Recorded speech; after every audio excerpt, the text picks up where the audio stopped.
आप सभी का स्वागत है। दोस्तों, बहुत से लोगों के मन में यह प्रश्न जरूर उठता होगा कि आखिर स्त्रियों को शमशान घाट पर जाने के लिए क्यों मना किया जाता है। इसके पीछे का कारण क्या है। दोस्तों, आज हम इस प्रश्न का उत्तर आप सभी को एक अलौकिक कथा के माध्यम से देने जा रहे हैं। इस कथा को धर्मराज ने देवर्षि नारद जी को सुनाई थी। आपका ज्यादा समय नष्ट न करते हुए आइए ये कथा प्रारंभ करते हैं।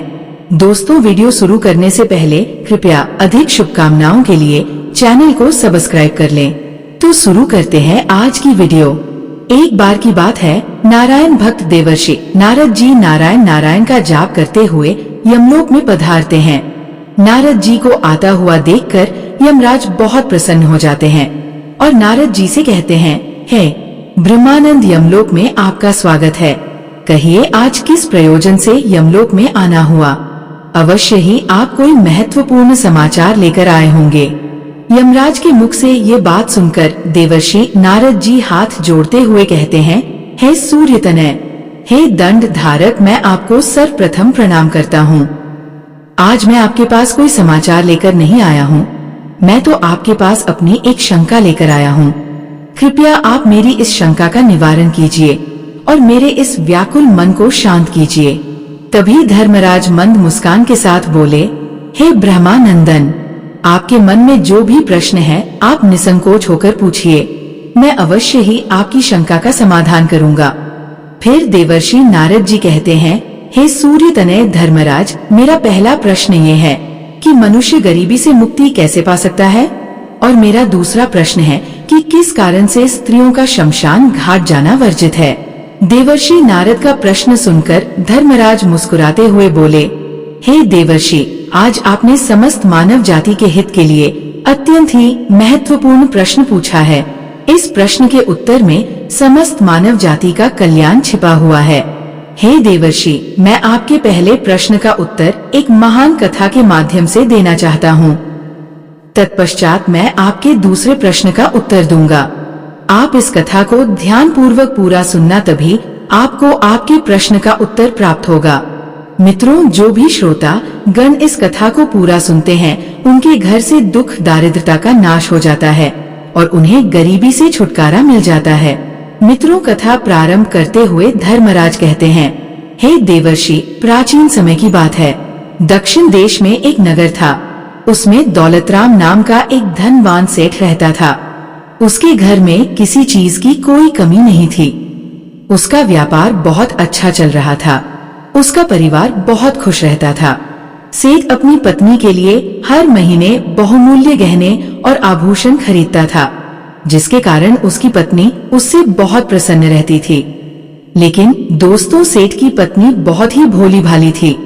उससे कोई भी प्रेम से कुछ पूछ लेता तो वह सब कुछ बता देती थी। एक दिन सेठ की पत्नी ने सेठ से पूछा, है स्वामी, आपका व्यापार कैसा चल रहा है? आप कैसे इतना धन कमाते हो? अपनी पत्नी का ऐसा प्रश्न सुनकर सेठ ने सारी बात बता दी। सेठ ने कहा, है प्रिय, मैं अनाज का व्यापार करता हूँ। मैं गांवों में जाकर छोटे छोटे किसानों से अनाज खरीदता हूँ और उसे महंगे दामों में शहर में बेच देता हूँ, जिसके कारण मुझे अधिक धन की प्राप्ति होती है। अपने पति की ये बात जानकर सेठानी बहुत प्रसन्न हुई। उसने सोचा, मेरे पति तो बहुत ही बुद्धिमान हैं। ये बात तो सारे नगर वालों को पता होनी चाहिए कि मेरे पति कितना बुद्धिमान है, जिसके कारण वह इतना ज्यादा धन कमाते हैं। दोस्तों, किसी ने सच ही कहा है कि स्त्रियों को बात पचती नहीं है। वह किसी न किसी रूप में अपनी बात कह देती है। वही हाल सेठ की पत्नी का था। अब सेठ की पत्नी ने पूरे नगर में ये बात फैला दी कि कैसे उसके पति अपनी बुद्धि का प्रयोग करके इतना धन कमाते हैं। जब ये बात नगर के लोगों को पता चली तो वे सभी भी अनाज का व्यापार करने लगे। सेठ, जो पहले कम दाम में अनाज खरीदता था, अब वही अनाज उसे महंगे दामों में खरीदना पड़ता था, क्योंकि अनाज खरीदने वालों की संख्या ज्यादा हो गई थी। अब सेठ को व्यापार में घाटा आने लगा। धीरे धीरे वह गरीब होता गया। सेठ का व्यापार डूबने लगा। ये देखकर वो बहुत चिंतित हो गया। उसे समझ में नहीं आ रहा था कि वह क्या करे। वह चुपचाप एकांत में बैठा हुआ था तभी द्वार पर एक साधु महात्मा भिक्षा मांगने आते हैं। साधु महात्मा की आवाज सुनकर सेठ की पत्नी ने दरवाजा खोला और साधु महात्मा को प्रणाम किया। फिर साधु महात्मा ने सेठानी से कहा, है पुत्री, क्या मुझे भोजन मिल सकता है? मैंने कई दिनों से भोजन नहीं किया है। तभी सेठ की पत्नी ने कहा, है ब्राह्मण देवता, आप घर के अंदर पधारिए, आपका स्वागत है। उसने साधु महात्मा को बैठने के लिए आसन दिया। फिर वो बोली, है ब्राह्मण देवता, आप प्रतीक्षा कीजिए, मैं आपके लिए भोजन बनाकर लाती हूँ। बस थोड़ी देर बाद वो साधु महात्मा के लिए तरह तरह के व्यंजन बनाकर लाई और साधु महात्मा को खाने के लिए दिया। साधु महात्मा ने भोजन किया, उसके बाद विश्राम करने लगे। तभी सेठ जी वहाँ पर आ गए और उन्होंने साधु महात्मा को प्रणाम किया और शांत भाव से उनके समीप बैठ गए। सेठ को इस प्रकार चिंतित देख साधु महात्मा ने कहा, हे पुत्र, क्या बात है, आप अशांत लग रहे हो, तुम्हारी चिंता का क्या कारण है?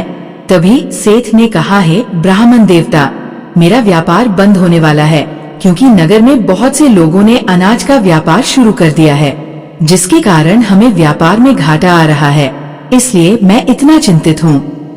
सेठ की बात सुनकर सन्यासी महात्मा ने एक लंबी सांस ली और सेठ से पूछा, बेटा, क्या आपने किसी को बताया था कि आप किस प्रकार अपना धन अर्जित करते हैं, किस प्रकार आप अपनी जीविका चलाते हैं? तब सेठ ने कहा, है ब्राह्मण देवता, ये बात मेरी पत्नी ने मुझसे पूछा था। तब मैंने उसे बताया था कि मैं अनाज का व्यापार करके धन अर्जित करता हूँ।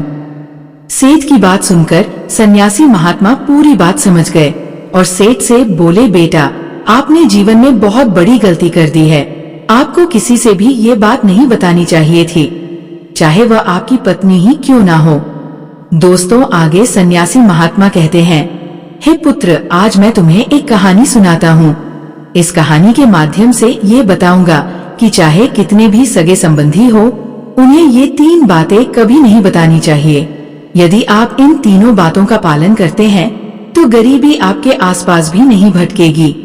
कहानी सुनाते हुए सन्यासी महात्मा सेठ से कहते हैं, हे पुत्र, प्राचीन काल की बात है, एक नगर में एक गरीब आदमी रहता था। वह इतना गरीब था कि अपने परिवार के लिए ठीक से भोजन भी नहीं जुटा पाता था। मित्रों कहते हैं न कि गरीबी मनुष्य के लिए एक अभिशाप के समान होती है। बिना धन के परिवार चलाना बहुत मुश्किल काम होता है। फिर सन्यासी महात्मा सेठ से आगे कहते हैं, हे पुत्र, वह गरीब आदमी जैसे तैसे अपने पर परिवार का भरण पोषण कर रहा था। कभी उनको भोजन मिल जाता था तो कभी भूखे पेट ही सोना पड़ता था। एक दिन उस गरीब आदमी की पत्नी ने कहा, है स्वामी, कब तक हम इस गरीबी के दलदल में रहेंगे? कब हमें इस गरीबी से मुक्ति मिलेगी? हमारे पास तो इतना धन भी नहीं है कि हम भरपेट भोजन कर सके, ऐसे कब तक चलेगा? फिर उसने अपने पति से कहा, है पतिदेव, आप धन कमाने के लिए शहर चले जाइए। मित्रों, पत्नी के बार बार कहने पर वो गरीब आदमी धन कमाने का उद्देश्य से शहर की ओर निकल पड़ा। वह जंगलों के रास्ते से शहर की ओर जाने लगा। चलते चलते वह एक जंगल में पहुंच गया। काफी लंबा सफर तय करने के कारण वो बहुत थक चुका था और उसे प्यास भी बहुत लग रही थी। वो जंगल में नदी की तलाश करने लगा। तभी उसे एक नदी दिखाई दी। वो नदी के पास गया और भरपेट पानी पिया और फिर से अपने गंतव्य स्थान की ओर चलने लगा। चलते चलते वह जंगल के बीचों बीच पहुंच गया। तभी उसे एक विशालकाय वट वृक्ष दिखाई दिया जो अपने चारों ओर एक दिव्य आभा बिखेर रहा था। उसकी शाखाएं मानो आकाश को छू रही थी और उसकी जड़ें धरती को गहराई से बांध कर रखे हुए थी। उस वृक्ष के चारों तरफ एक शांत वातावरण था और ठंडी ठंडी हवा बह रही थी। वह बेचारा गरीब आदमी उस पेड़ के नीचे बैठकर आराम करने लगा। आगे की कथा सुनाते हुए सन्यासी महात्मा सेठ से कहते हैं, हे पुत्र, वो गरीब आदमी वटवृक्ष के नीचे आराम से लेटा हुआ था। तभी उसने देखा जंगल से एक विशालकाय सर्प आया और पेड़ पर चढ़ गया। वह गरीब आदमी ये दृश्य बहुत ही खामोशी से देख रहा था और मन ही मन सोचने लगा कि ये सांप इस वटवृक्ष पर क्यों चढ़ रहा है। उसके मन में ये जानने की उत्सुकता हुई और वह उस सांप के पीछे पीछे पेड़ पर चढ़ने लगा। तभी उसकी नजर पेड़ की डाल पर पड़ी, जिसके ऊपर तोता और मैना का घोंसला था। घोंसले में तोता और मैना के बच्चे थे। उस सांप को देखकर तोता और मैना के बच्चे डर के मारे चिल्लाने लगे। वह गरीब आदमी देखते ही समझ गया कि ये दुष्ट सांप इन बच्चों को खाने आया है। वह मन ही मन सोचने लगा कि यदि आज मैंने इस सांप से बच्चों की रक्षा नहीं की तो मुझे घोर पाप लगेगा। वैसे भी बच्चे तो बच्चे ही होते हैं, चाहे वे इंसान के हो या किसी पक्षी के। बच्चों की हमेशा रक्षा करनी चाहिए। उधर वो सर्प उन बच्चों के पास पहुंच जाता है। तभी वो गरीब आदमी जल्दी से पेड़ की एक टहनी तोड़ता है और सर्प के ऊपर प्रहार कर देता है। जैसे ही डंडे का प्रहार सर्प के ऊपर पड़ता है, वह पेड़ से नीचे गिर जाता है और जंगल की ओर भाग जाता है। फिर वह गरीब आदमी उसी वट वृक्ष के नीचे आकर लेट गया। उधर तोता और मैना के बच्चे अपनी रक्षा करने वाले उस गरीब आदमी को भगवान का रूप समझकर मन से दुआएं देने लगे। उसी समय तोता और मैना अपने बच्चों के लिए जंगल से दाना लेकर आ जाते हैं। अपने माता पिता को पास आया देख तोता और मैना के बच्चे बहुत खुश होते हैं और उन्हें पूरी घटना बताते हैं और कहते हैं, हे माँ, इस वृक्ष के नीचे जो मनुष्य विश्राम कर रहा है वह हमारे लिए ईश्वर का रूप बनकर आया था, जिसने हम सबको सर्प का आहार बनने से बचाया है। इसी मनुष्य ने उस भयानक सर्प को मारकर भगाया था और हमारे प्राण बचाए हैं। हम इसके कर्जदार हो गए हैं। अगर ये मनुष्य उस सर्प को नहीं मारता तो आज हम काल के गाल में समा चुके होते। आज से हम सब इसके आभारी हो गए हैं। अपने बच्चों के मुख से उस व्यक्ति की प्रशंसा सुनकर तोता और मैना बहुत खुश होते हैं। फिर तोता और मैना उस गरीब आदमी के पास जाते हैं और उसका धन्यवाद करते हुए कहते हैं, हे भले मनुष्य, आज आपने हमारे बच्चों की जान बचाकर मुझ पर बहुत बड़ा उपकार किया है। हम दोनों आपका यह उपकार कभी नहीं भूलेंगे। फिर तोता और मैना ने उस गरीब आदमी से पूछा है, भले मनुष्य, आप कौन हैं और आप कहाँ जा रहे हैं? मित्रों, तोता और मैना के पूछने पर वो गरीब आदमी कहता है, हे पक्षियों, मैं एक गरीब आदमी हूँ और धन कमाने के लिए शहर जा रहा था। काफी लंबा सफर तय करने के कारण मैं थक गया था। तभी मेरी नजर इस वट वृक्ष पर पड़ी, जिसकी शीतल छाया के नीचे में बैठकर मैं आराम करने लगा। तभी मैंने देखा कि एक दुष्ट सर्प तुम्हारे बच्चों को खाने के लिए तुम्हारे घोंसले के पास जा रहा था। उसी समय मैंने अपने मनुष्य धर्म का पालन करते हुए उस सर्प को मारकर भगा दिया। फिर तोता और मैना बोले, हे भले मनुष्य, तुमने हम पर बहुत बड़ा उपकार किया है। संसार में सबसे बड़ी खुशी बच्चों से होती है। बच्चों से अधिक प्रिय तो किसी को कोई नहीं होता। आप भी तो धन कमाने अपने बच्चों के लिए ही जा रहे हैं। अब आपने हमारे बच्चों की जान बचाई है तो हम आपके बच्चों की भूख मिटाना चाहते हैं। तब उन्होंने बताया, हम दोनों तोता और मैना नाम के पक्षी हैं। आज से हम तुम्हारे लिए बहुमूल्य मोती लाकर देंगे। हमने सुना है कि ये मोती मनुष्यों के लिए बहुत मूल्यवान होते हैं। हम तुम्हें कुछ मोती देते हैं, तुम उन्हें बेचकर बाजार से अपने लिए कुछ खाने पीने का सामान ले आओ।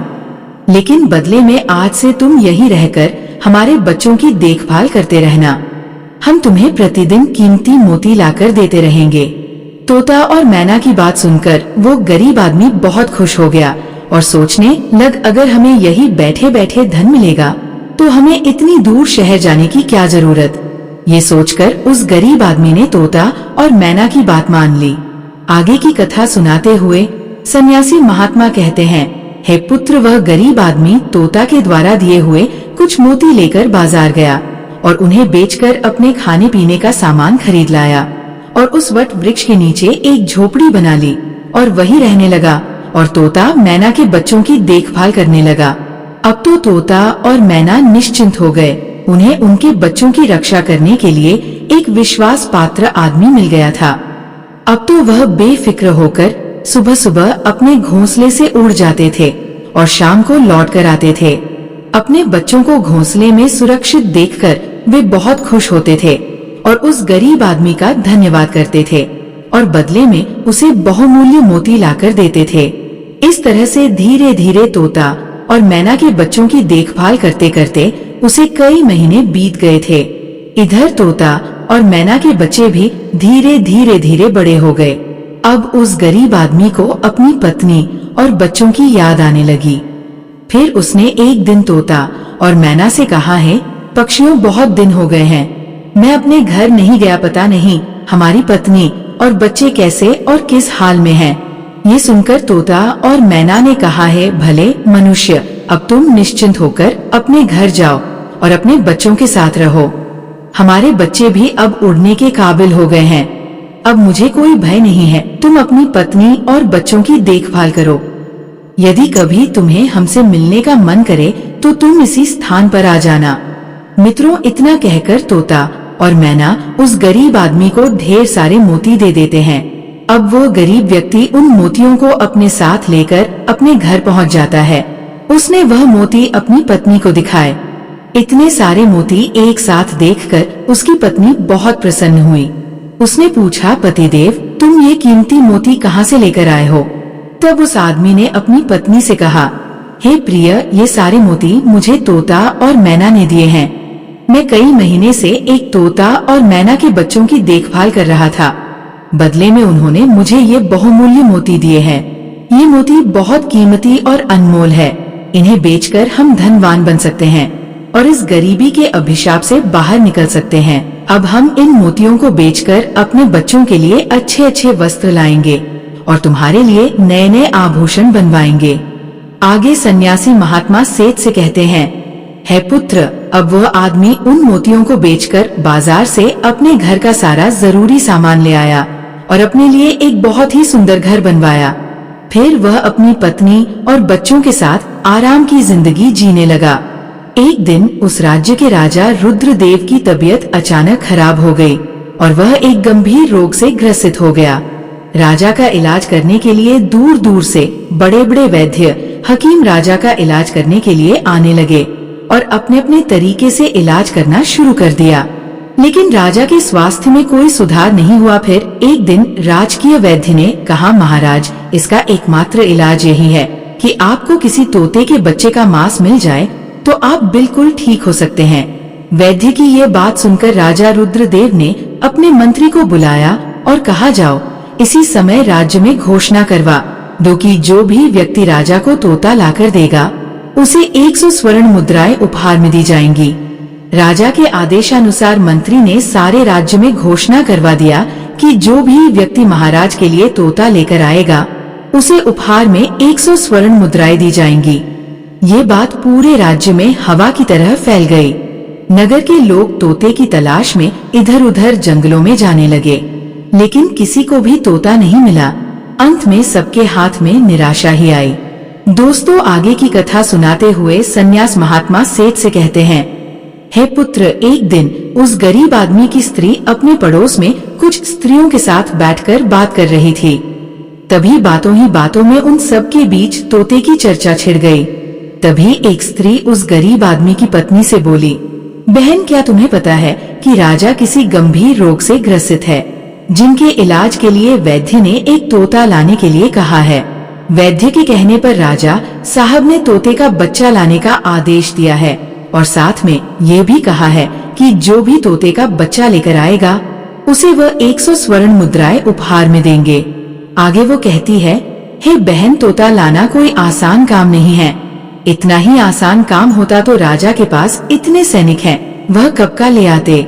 मित्रों, जब उस गरीब आदमी की पत्नी ने ये बात सुनी कि राजा साहब बीमार हैं और उन्होंने घोषणा की है कि जो कोई उन्हें तोता का बच्चा लाकर देगा उसे वो उपहार में 100 स्वर्ण मुद्राएं देंगे, तो ये सुनकर वो बहुत खुश हो गई और उसने कहा, अरे बहन, तोता लाना कौन सी बड़ी बात है।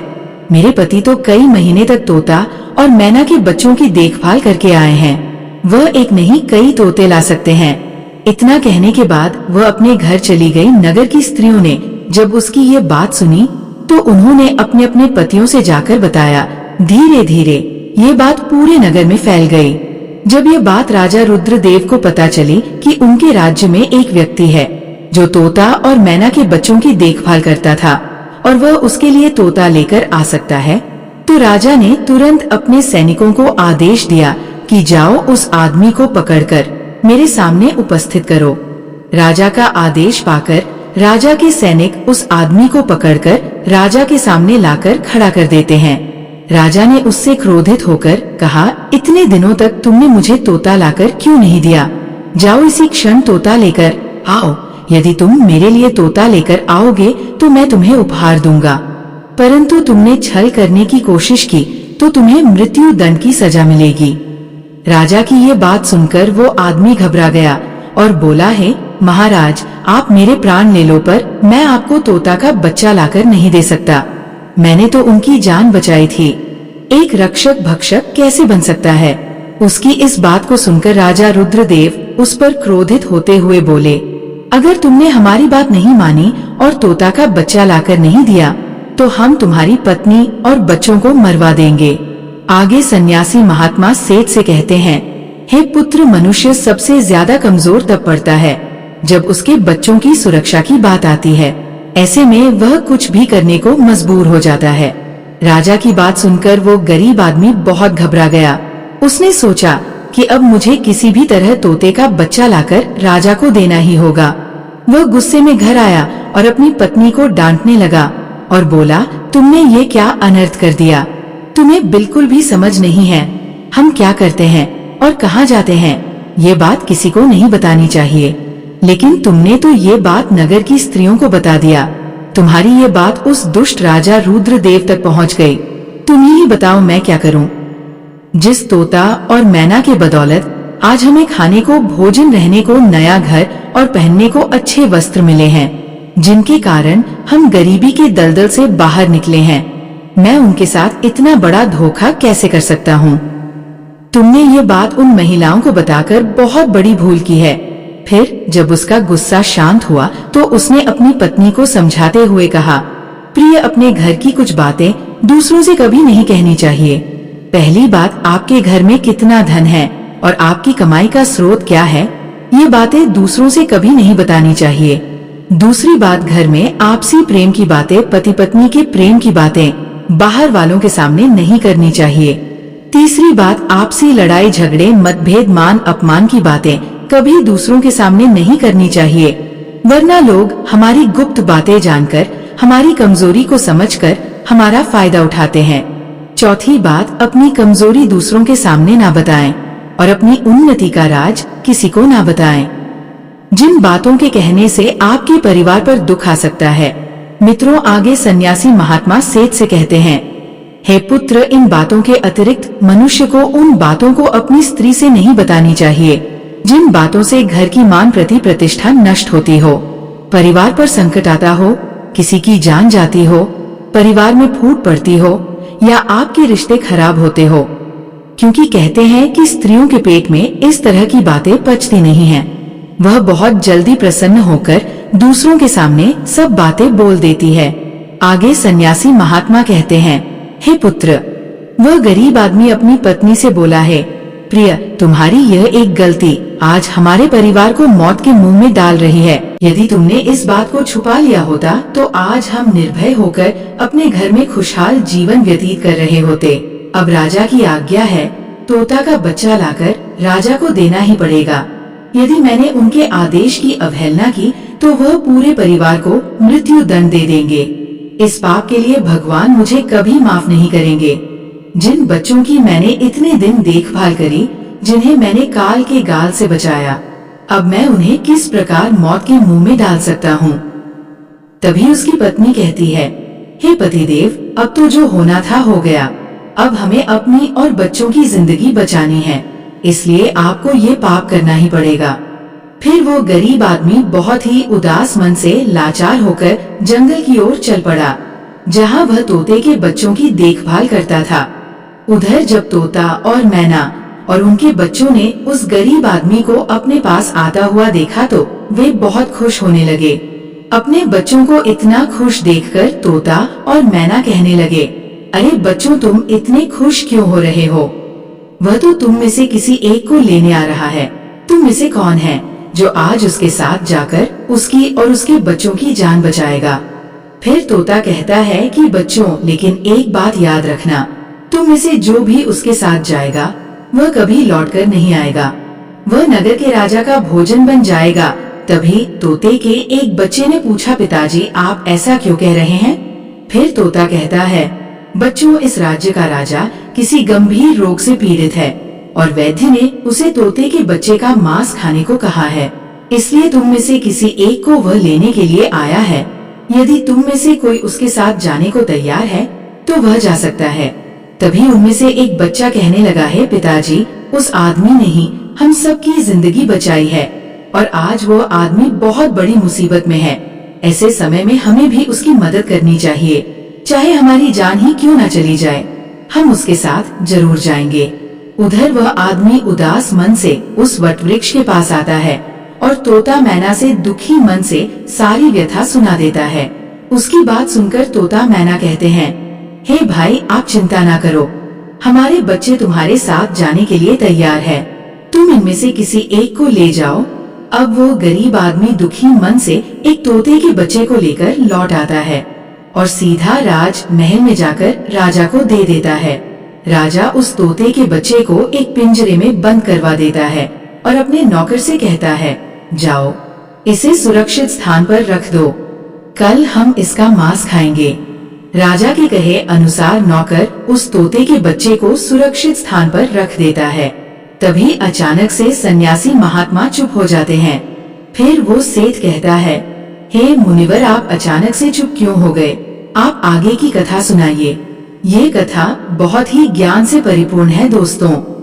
सेठ के कहने पर सन्यासी महात्मा आगे की कथा सुनाते हुए सेठ से कहते हैं, हे पुत्र, राजा रुद्रदेव का एक पुत्र था जिसका नाम दक्ष था। वह बहुत ही दयालु था।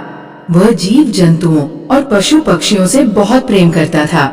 उसे ये नहीं पता था कि यह तोता उसके पिता के खाने के लिए लाया गया है। राजकुमार दक्ष अपने कुछ मित्रों के साथ उसी स्थान पर खेल रहा था जहाँ तोते का बच्चा पिंजरे में बंद करके रखा गया था। राजकुमार ने जब एक सुंदर तोते के बच्चे को पिंजरे में बंद देखा तो वो उसके साथ खेलने लगा।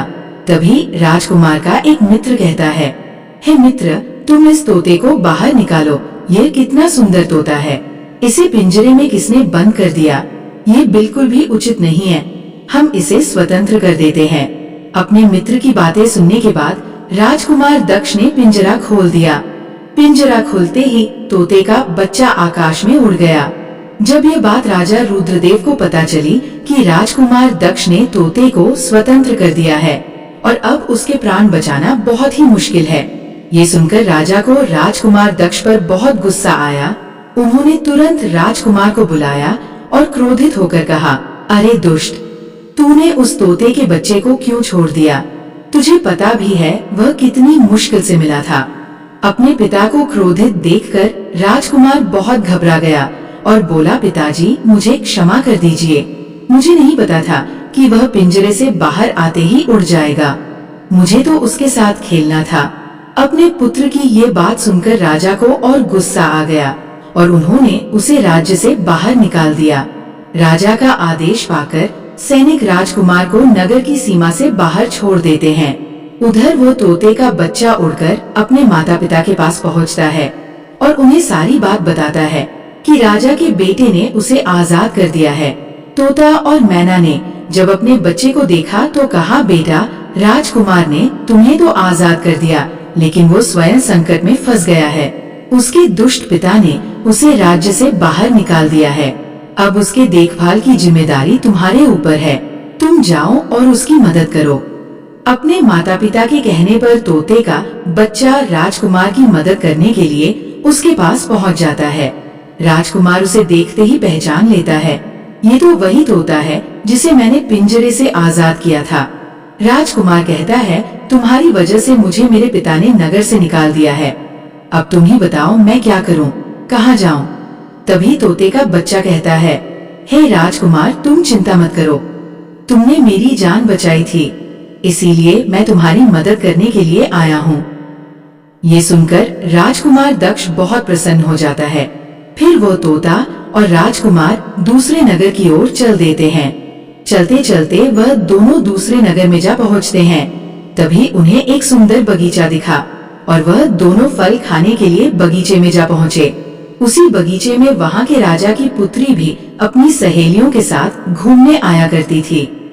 उस राज्य के राजा की पुत्री का नाम संयोगिता था। राजकुमारी संयोगिता अत्यंत ही सुंदर और रूपवती थी। उसकी खूबसूरती की चर्चा पूरे नगर में होती थी। राजकुमार और तोता उस बगीचे में बैठे हुए थे।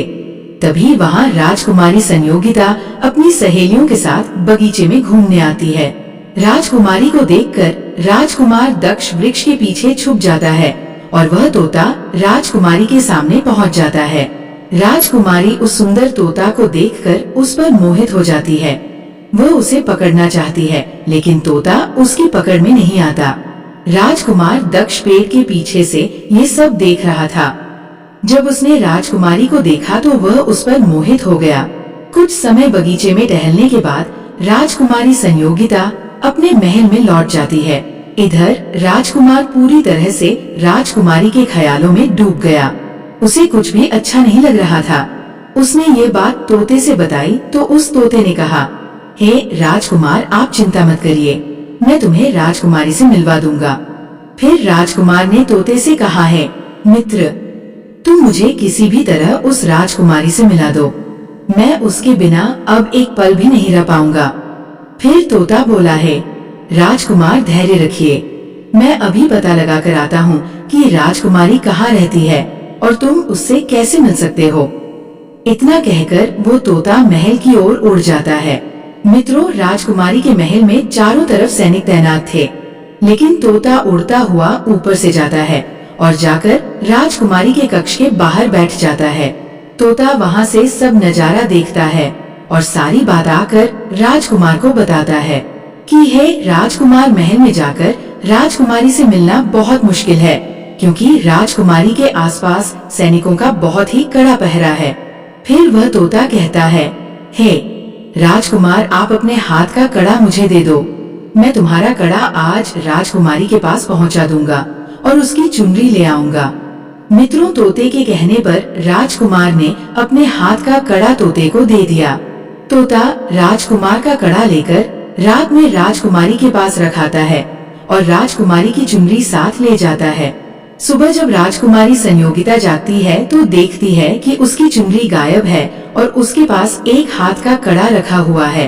राजकुमारी तुरंत समझ जाती है कि रात में कोई पुरुष उसके कक्ष में आया था। ये सब देखकर राजकुमारी बहुत व्याकुल हो जाती है और अपने सभी सैनिकों को सावधान कर देती है और कठोरता से अपने सैनिकों से पूछती है कि रात में उसके कक्ष में कौन आया था, लेकिन किसी के पास कोई जवाब नहीं होता। अब राजकुमारी के कक्ष की सुरक्षा और बढ़ा दी जाती है। दूसरे दिन रात होते ही वह तोता फिर से राजकुमारी के कक्ष में जाता है और राजकुमार द्वारा लिखी हुई चिट्ठी को राजकुमारी के पास रखाता है। अगले दिन जब राजकुमारी जागती है और चिट्ठी पढ़ती है तो उसमें लिखा होता है कि राजकुमारी, मैंने जब से तुम्हें देखा है मैं तुम पर मोहित हो गया हूँ। मैं आपसे विवाह करना चाहता हूँ। अगर तुम्हें मुझसे मिलना है तो तुम अपने बगीचे में आ जाना, मैं तुम्हें वहाँ मिल जाऊंगा। अगले दिन सुबह होते ही राजकुमारी अपनी सहेलियों को लेकर बगीचे में जाती है, लेकिन वहाँ उसे कोई भी नजर नहीं आता। वहाँ तो सिर्फ वही तोता घूम रहा होता है जिसे उसने उस दिन देखा था। तोता राजकुमारी से कहता है, हे राजकुमारी, तुम जिसे खोज रही हो मैं तुम्हें उससे मिला सकता हूँ, लेकिन पहले तुम मुझे वचन दो कि तुम ये बात अपने पिता से नहीं बताओगी और उसे किसी भी तरह से नुकसान नहीं पहुँचाओगी। फिर राजकुमारी ने वचन दिया कि वो ऐसा कुछ भी नहीं करेगी। अब राजकुमारी ये जानना चाहती थी कि आखिर वो कौन है जो इतने सख्त पहरे के बावजूद भी उसके कक्ष में जा पहुंचा। मित्रों, राजकुमारी के कहने पर तोते ने राजकुमार को बुलाया। फिर राजकुमार वृक्ष के पीछे से बाहर आया। दोस्तों, राजकुमार की सुंदरता देखकर राजकुमारी भी उस पर मोहित हो गई और एक दूसरे को देखने लगे। तभी राजकुमारी ने पूछा, तुम कौन हो और इतने कड़े पहरे के बाद भी तुम मेरे कक्ष तक कैसे पहुंच गए? राजकुमार बोला है, राजकुमारी, जब किसी से सच्चा प्रेम होता है तो कोई भी कार्य असंभव नहीं होता। जब से मैंने तुम्हें देखा है तब से मैं तुम्हें प्रेम करने लगा हूँ और तुमसे विवाह करने की इच्छा रखता हूँ। मित्रों, जब राजकुमारी ने पूछा कि तुम कौन हो और कहां से आए हो। तब राजकुमार ने अपनी पूरी कहानी उसे सुनाई।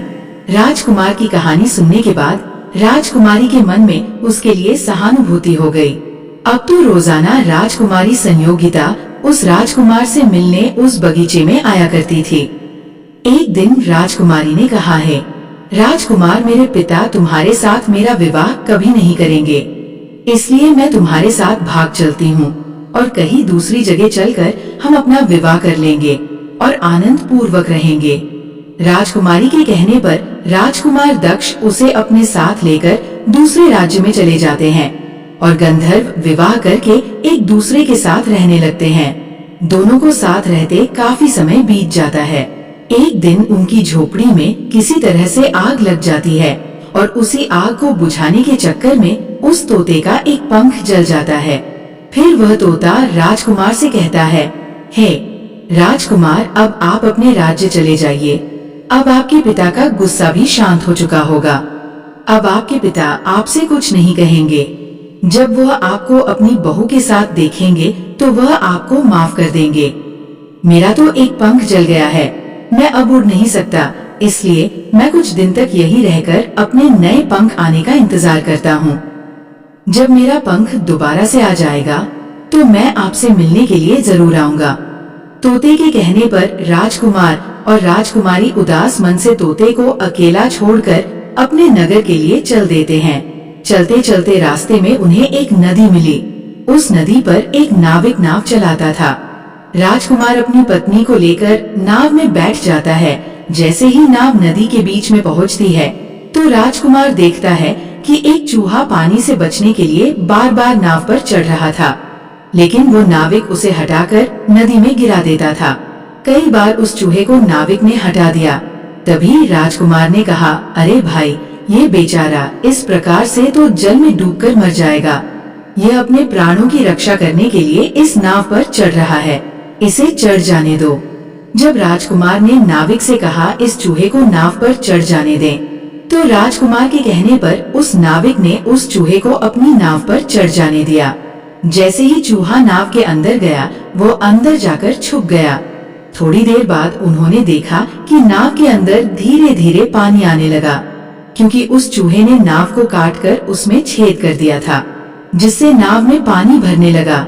जब नाव में पानी बढ़ने लगा तो नाव पानी में डूबने लगी। धीरे धीरे जब नाव पूरी तरह डूब गई तो उसी समय राजकुमारी और राजकुमार पानी में बहने लगे। पानी के बहाव से राजकुमार बहुत दूर पहुंच गया और राजकुमारी संयोगिता नदी में बहती हुई दूसरे राज्य में जा पहुंची।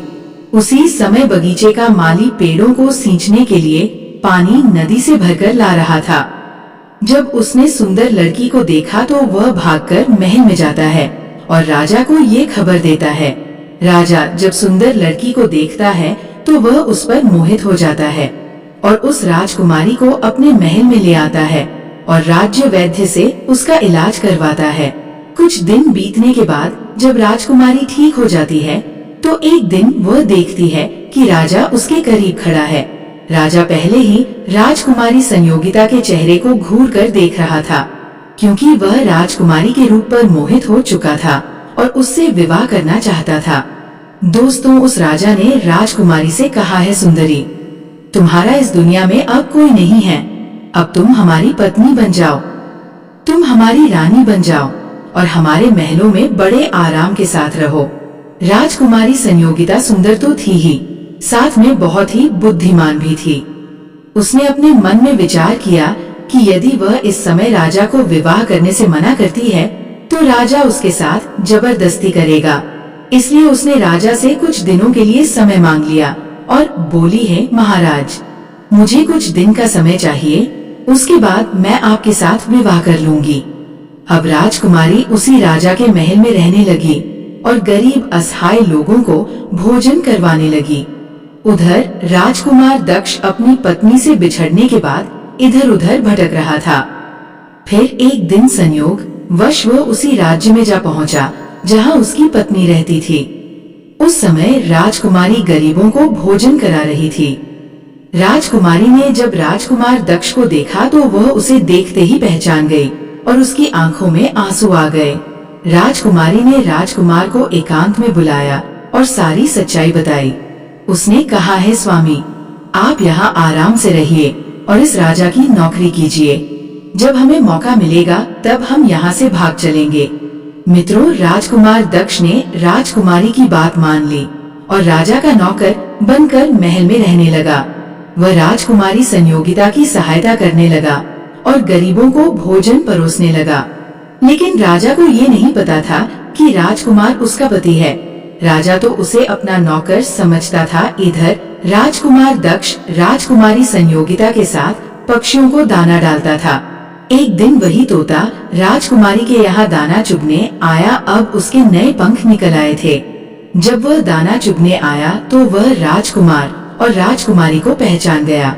राजकुमार ने जब तोते को देखा तो उसकी आंखों में आंसू झलक आए और उन्होंने तोते को पूरी कहानी सुनाई कि वे इस प्रकार से यहाँ फंस चुके हैं और राजा को भी नहीं पता कि वे पति पत्नी हैं। तब तोता कहने लगा, है राजकुमार, आप चिंता मत करो, आज रात राजा के सभी सैनिक सो जाएंगे। तब हम तुम्हें यहाँ से निकालकर तुम्हारे पिता के घर पहुँचा देंगे। प्रिय मित्रों, जब रात होती है तो राजा के सभी सिपाही गहरी नींद में सो जाते हैं। जब सभी सैनिक सो गए तो उसी समय राजकुमारी और राजकुमार महल से निकल पड़े। रात के अंधेरे में राजकुमार अपनी पत्नी और तोते के साथ अपने पिता रुद्रदेव के राज्य में पहुंच गया। अपने पुत्र को देखकर राजा रुद्रदेव बहुत प्रसन्न हुआ। उसे अपनी करनी पर पश्चाताप हुआ कि उसने अपने पुत्र को नगर से निकालकर बहुत बुरा किया। वह बार बार अपने पुत्र से क्षमा मांगने लगा। तभी राजकुमार ने बताया, पिताजी, मेरी रक्षा उसी तोते ने की जिसे आप मार खाना चाहते थे। उसी ने मेरे प्राण बचाए हैं और मुझे शत्रुओं से छुटकारा दिलाया है।